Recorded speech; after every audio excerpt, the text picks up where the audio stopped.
lagi beli nih misalnya nanya-nanya ini mantan ini bener gak sih? Mereka bingung kok jualan sih, lu ngapain keluar JKT jualan gitu. Jadi kayak mereka nanya, ini kamu beneran member JKT ya dulu? Tapi aku enggak karena aku pikir cuma pegal-pegal aja. 3 tahun setelah itu aku baru ke rumah sakit. Jadi setelah 3 tahun? Setelah 3 tahun. Kak, member paling jelek suara itu gue dah. Gue bener gak bisa nyanyi. Waktu audisi sama orang Jepangnya, tutup kuping demi apapun.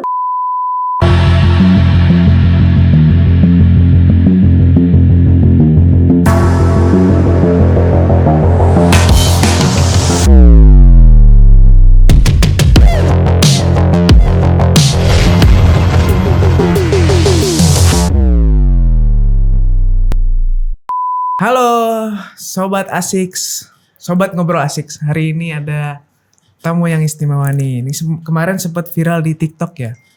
Halo Melati. Hai. Melati. Gimana kabarnya Melati? Terima kasih udah datang. Makasih udah diundang, kabarnya baik. Ini langsung aja kita mau ngeluarin ada yang kemarin video di TikTok yang viral itu ya. Mungkin boleh ditunggu.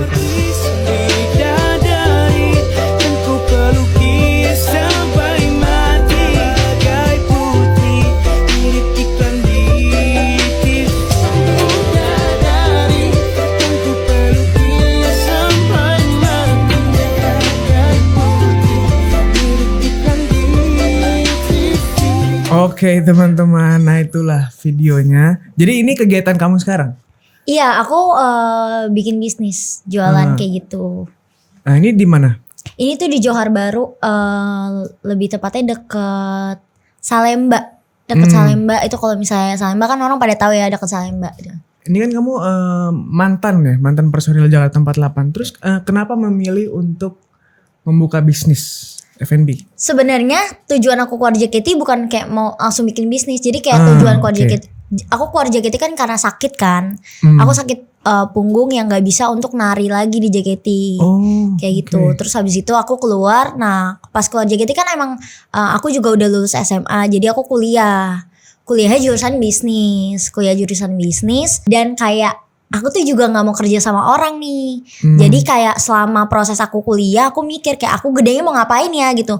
Gak mau kerja sama orang juga. Terus habis itu jadi kan harus punya usaha sendiri kan. Maksudnya harus tahu gitu masa depannya mau dibawa kemana gitu. Akhirnya selama proses itu aku mikir mau bikin usaha akhirnya. Terus baru tercapai itu pada saat aku semester 4. Terus habis itu kayak lagi gabutnya, lagi kayak stres-stresnya, bingungnya, terus habis itu ya udah akhirnya aku bikin usaha kayak gitu. Nah, siapa yang pertama kali kalau kamu nih yang jualan?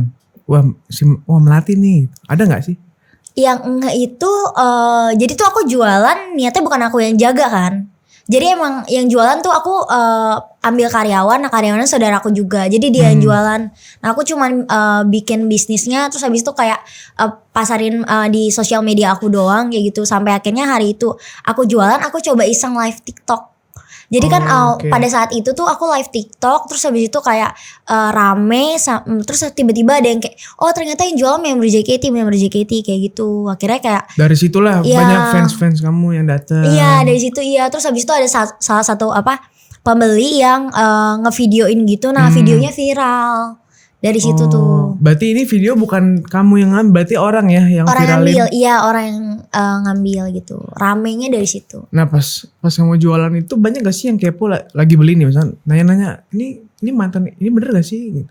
Iya itu banyak kayak maksudnya mereka bingung kok jualan sih, lu ngapain keluar JKT jualan gitu. Jadi kayak mereka nanya, ini kamu beneran member JKT ya dulu kayak gitu-gitu. Tapi keganggu gak sih pas lagi itu kamu sendiri kan yang jalan di situ?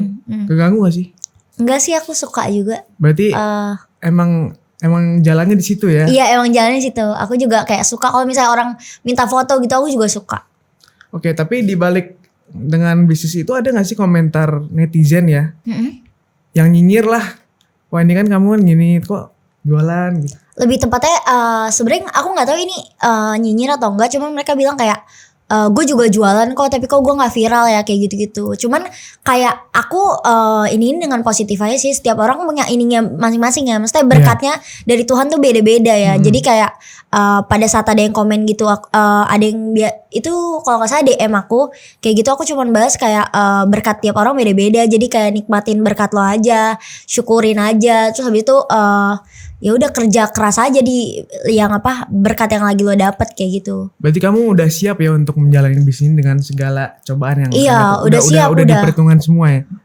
Aku udah jadi dari awal aku jalan bisnis aku udah kayak mikirin ini bakal gimana ya. Cuman aku nggak tahu misalnya bakal seramai ini karena awal-awal bikin bisnis juga hari pertama jualan aja akunnya 3. Oh, okay. Jadi kayak maksudnya awal-awal jualan tuh struggle-nya banyak banget. Cuman kayak bedanya proses yang aku jalani tuh walaupun ada masa-masa lagi yang kayak di downnya itu cepet gitu. Kayak aku jalanin bisnis baru hampir 3 bulan tapi misalnya udah lumayan rame kayak gitu. Awalnya sempat ada yang kayak lakunya cuma 3, lakunya cuma 7. Cuman kan orang pasti lihatnya pas suksesnya aja. Maksudnya pas lagi ramenya aja kan, gak lihat prosesnya. Aku kayak yang harus mikir keras, harus kayak putar otak gimana caranya ini bisa laku sesuai target yang aku mau kayak gitu. Oke, berarti dari Jakarta 48 terus akhirnya pindah ke F&B. Kamu ngalamin perubahan gak atau lebih baik kah gimana? Dalam segi apa? Dalam segi misalnya kehidupannya lebih tenang gak, misalkan wah di sinilah kehidupanku gitu. Kayak aku suka juga di JKT. Aku suka banget karena aku suka dance gitu kan. Terus kalau misalnya di F&B ini jalanin bisnis juga suka. Sebenarnya kalau misalnya perubahan enggak sih kayak sama aja sih. Karena kan kalau jualan juga balik lagi itu kan nanti di sosial media juga gitu ya. Terus teman-teman dari Jakarta 48-nya gimana nih tanggapannya? Ada yang DM kah? Oh mereka mungkin bilang ada yang nyamperin ke sana. Ada yang nyamperin juga, ada yang pesan online juga karena kan emang rumah mereka tuh lumayan jauh kan. Jadi kayak mereka supportnya banyak hal sih. Ada yang pesan, ada yang kayak bilang Meme keren banget kayak gitu. Terus habis itu ada yang pesan online datang kayak gitu, beda-beda. Banyak sih yang support aku dari kayak gitu di member JKT, dari member JKT-nya. Oke, aku mau nanya nih. Pas di Jakarta 48, kamu itu angkatan berapa bareng sama siapa sih waktu itu? Aku angkatan keempat, aku generasi 4, barengnya sama teman-teman aku ada Yuri, Master Chef 2000, aku lupa tahun berapa, Yuri, terus habis itu bareng Kristi, bareng Jinan, Selin. Berarti pas di Jakarta 48 udah manggung di mana aja? Kalau aku di teater udah pasti teater di JKT48-nya. Terus habis itu kalau misalnya keluar kota sering kayak ke Surabaya gitu-gitu, keluar kota sering. Sama satu lagi aku pernah perform di Bangkok. Yang di FX itu masih ada gak sih? Di FX masih ada sampai sekarang. Sampai sekarang masih ada? Sampai sekarang. Emang itu tempatnya base camp JKT, di situ performnya. Oke, terus pas kamu keluar nih, itu emang waktunya udah habis kah atau emang urusan pribadi yang akhirnya kamu memutuskan untuk keluar di sana? Oh kalau misalnya member itu mau keluar biasanya karena keputusan pribadi, jadi nggak ada hubungannya sama JKT. Jadi kayak kalau misalnya nih aku nih mau keluar JKT, itu aku bilang Kak aku mau keluar, kayak alasannya kasih tahu. Nah cuman kalau misalnya kalau aku tuh keluar karena sakit. Iya. Ya karena sakit, terus habis itu akhirnya aku bilang kayak jadi aku sakit punggung, terus habis itu overuse gitu karena aku di JKT juga. Terus waktu itu aku juga boleh diceritain nggak kenapa sakitnya itu? Sakitnya itu karena jadi tuh waktu itu pas aku di JKT dari awal aku masuk itu sempat sakit, tapi aku nggak ngeh karena aku pikir cuma pegel-pegel aja. 3 tahun setelah itu aku baru ke rumah sakit. Jadi setelah 3 tahun? Setelah 3 tahun itu tuh aku udah nari terus. Udah gitu aku juga di sekolah tuh ikut hoki. Hoki, terus kadang aku latih tanding hoki, terus kayak gitu-gitu. Banyak banget kegiatan yang aku lakuin gitu loh, yang mungkin memicu untuk cederaku. Jadi akhirnya aku nggak bisa nari, terus habis itu hiatus di JKT, nggak keluar dulu awalnya, sampai akhirnya aku sedih karena teman-teman aku nari dan aku suka banget sama dance gitu, tapi aku nggak bisa dance. Jadi akhirnya aku ngajuin keluar JKT. Akhirnya pas aku ajuin, terus habis itu tiba-tiba pandemi, jadi ketahan tuh di JKT kayak gitu sampai akhirnya aku keluar kayak gitu. Tapi emang itu udah keputusan dokter kah emang untuk nggak bisa dance lagi di sana? Iya, kata dokternya mendingan jangan sih. Mendingan jangan. Awalnya kayak dokternya bilang sebulan 2 bulan jangan dulu gitu. Tapi lama-lama dokternya bilang kayak sebaiknya jangan lagi diterusin karena takut kenapa-napa gitu kan, kayak gitu. Jadi ya udah akhirnya aku ini keluar. Terus tanggapan dari orang tua atau dari temen? Kalau misalnya mama, pastinya mama lihat keadaan aku sih, karena emang di rumah tuh aku nangis mulu Kak. Karena kayak sakit banget Bungun tuh. Aku bermasalah sama tulangnya juga. Tulang aku tuh jadi waktu di ronsen itu lurus gitu loh Kak. Harusnya kan tulang ada kayak bentuk S gitu kan. Nah aku tuh lurus, bener-bener kayak lurus. Jadi kayak sakit banget. Nah udah gitu aku gak bisa duduk lama. Kalau duduk lama biasanya di lantai gitu sih ya, nggak bisa. Kalau di bangku masih lumayan bisa. Kalau di bangku aku duduk lama itu aku harus pakai iketan gitu biar kalau sakit tuh ketahan gitu, kayak gitu-gitu. Nah terus habis itu kayak pokoknya sering sakit, sering nangis kayak gitu. Mama lihat aku kayak gitu juga kan, maksudnya sama orang tua kan gak tega kan. Jadi kayak ya udah, kalau misal apapun keputusan aku mama pasti ini aja, support aja sih. Kalau misalnya dari tanggapan dari teman-teman, dari fans lah gitu. Kalau dari fans udah mereka sih ngikutin aku. Semua sih sebenarnya kayak yang terbaik lah buat aku. Jadi mereka ngikutin aja. Tapi dari sudut pandang kamu nih sebagai personil ya, berat gak sih berada di posisi di jadi grup band itu? Waduh, berat banget sih Kak. Sumpah berat banget. Mungkin boleh ceritain tuh apa sih yang jadi obstacle-nya itu? Yang jadi tuh yang bikin berat yang pertama kalau misalnya kita masih sekolah atau kuliah. Apalagi waktu itu tiap member JKT apalagi masih muda-muda kan. Wow, itu berat banget Kak. Terus habis itu yang pertama kita harus bagi waktu gimana caranya kita sekolah juga. Terus habis itu kegiatan juga. Jadi dari pulang sekolah itu kita udah langsung kegiatan. Gimana cara ngerjain PR-nya tuh kita harus pinter-pinter tuh bagi waktu ngerjain PR-nya. Terus habis itu apa sih namanya, kalau misalnya ada kegiatan sekolah atau apa yang kayak gitu harus pintar. Itu yang pertama struggle-nya di JKT itu kayak capek banget gitu. Tapi itu semua ditanggung oleh manajernya kan? Apanya? Semuanya kayak penginapan apa segala macam.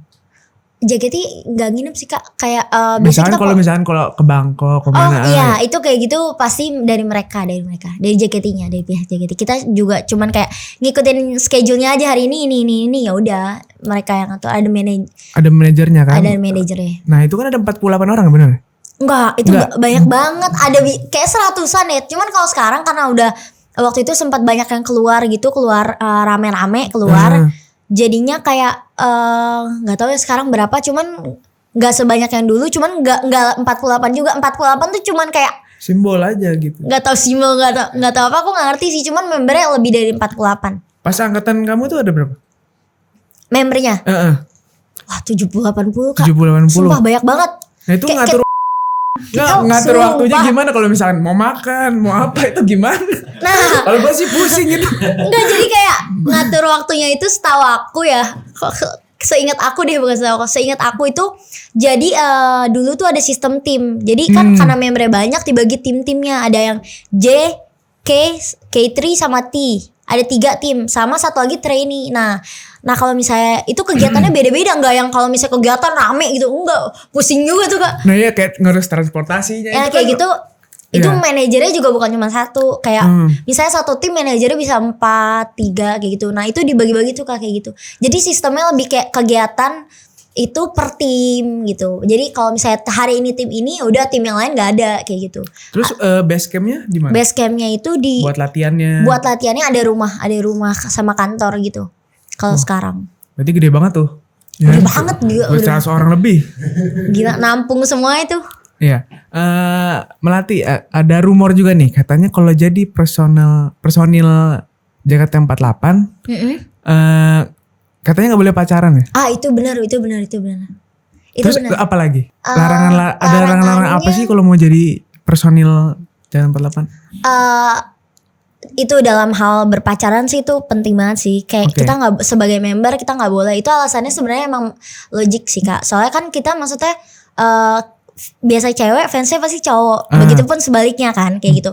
Karena kalau misalnya kita punya pacar, siapa yang mau suka gitu. Maksudnya pasti ada yang suka, cuman kayak dikit gitu kan. Nah kan kita idol gitu. Jadi kayak kita harus ini selalu logika aku ya. Aku nggak tahu alasan gimana-gimananya. Cuman kalau misalnya karena kita idol, jadi kalau misalnya kita punya pacar, fans cowok juga yang kayak kan mereka mikirnya mereka mau yang kayak itu lu punya gua gitu kan. Kayak lu punya gua. Jadi kayak kalau misalnya kita udah punya pacar, otomatis kayak. Tapi kamu sendiri setuju dengan adanya peraturan gitu? Setuju lah, pasti setuju. Karena kan itu juga yang terbaik kan. Maksudnya kayak sebagai apa?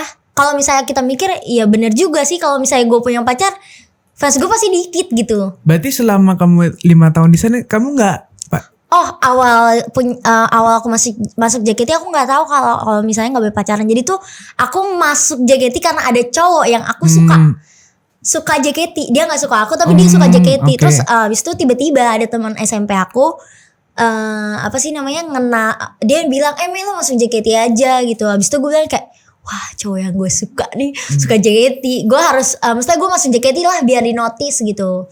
Terus abis itu akhirnya aku masuk JKT. Terus abis itu pas audisi gitu ternyata dia nembak aku. Terus kayak gue gak ngerti dia suka dari gue kapan, tiba-tiba nembak, ya udah gue iyain. Jadi awal aku masuk JKT aku punya pacar tapi aku diputusin. Jadi kayak dan pas aku diputusin kayak aku belum tahu deh aku gak boleh punya pacarnya kayak gitu.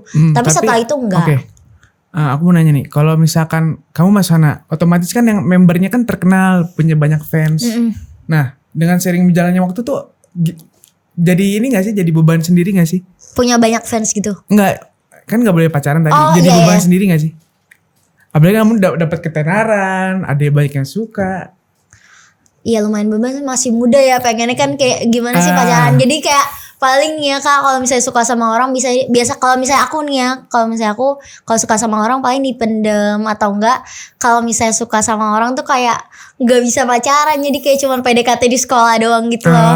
Kalau aku ya, cuman kalau misalnya aku tuh ini nggak tahu ya PDKT boleh atau enggak di JKT ya. Cuman aku kayak kalau suka sama orang jadi kayak cuman genit-genit doang, kayak hai gitu, kayak tiap lihat cowok yang aku suka kayak hai gitu, tapi nggak boleh pacaran kayak gitu. Itu beban sih Kak, karena masih muda kan pengennya kayak pengen punya pacar kan, kayak wah lagi masa-masanya. Masa-masanya karena banyak fansnya, ya kan? Kayak gitu. Cuman ya maksudnya karena aku juga berusaha untuk kayak ini kan juga pasti mereka juga manajemennya juga pengen yang terbaik buat membernya sendiri kan. Jadi kayak ya udah terima aja. Lagi pula kalau misalnya fansnya banyak juga otomatis kitanya juga kan member yang seneng. Jadi ya udah susahnya itu doang kayak kalau suka sama orang kan pengennya pacaran gitu kan, tapi nggak bisa, ya udah terima aja jadinya. Jadi di JKT48 dingin ya, mohon maaf nih dingin banget. Demi Allah dingin banget, dari tadi gue ngomong getar. Jadi di JKT48 nih semuanya nyanyi? Semuanya dance. Semuanya nyanyi sama dance. Cuman kayak member paling jelek suaranya tuh gue dah. Gue bener gak bisa nyanyi. Waktu audisi sama orang Jepangnya tutup kuping demi apapun. Gue kan nyanyi kan audisi tuh disuruh nyanyi sama dance kan. Waktu pas gue nyanyi disuruh tutup orang Jepangnya tuh tutup kuping yang audisiin gue. Gue sampai yang kayak gila suara gue sejelek apa sih sampai ditutup kupingnya loh. Kayak gitu, gue bener-bener gak bisa nyanyi. Cuman kayak entah kenapa gue keterima. Mungkin karena emang maksudnya kan kalau di JKT kan bukan gak semua gak bisa nyanyi keterima. Cuman kayak lebih tepatnya mungkin ada sesuatu dari dalam diri membernya yang bakal kepilih itu ada yang unik gitu. Lebih tepatnya kalau misalnya Jepang tuh unik gitu, bisa kayak wah ini menjual atau apa, gue gak ngerti sih. Cuman kayak mungkin ada dari dalam diri gue yang kayak gitu. Berarti itu audisinya langsung orang Jepang tuh? Itu yang punya orang Jepang? Yang punya siapa? Gue juga gak tahu yang punya siapa. Cuman kayaknya yang ngurus semua atasannya orang Jepang. Orang Jepang semua? Oke. Aku nanya lagi nih, kalau emang udah keluar dari sana bisa masuk lagi? Oh itu gak ada sih kasus kayak gitu. Cuma kalau ada gue mau jadi salah satunya.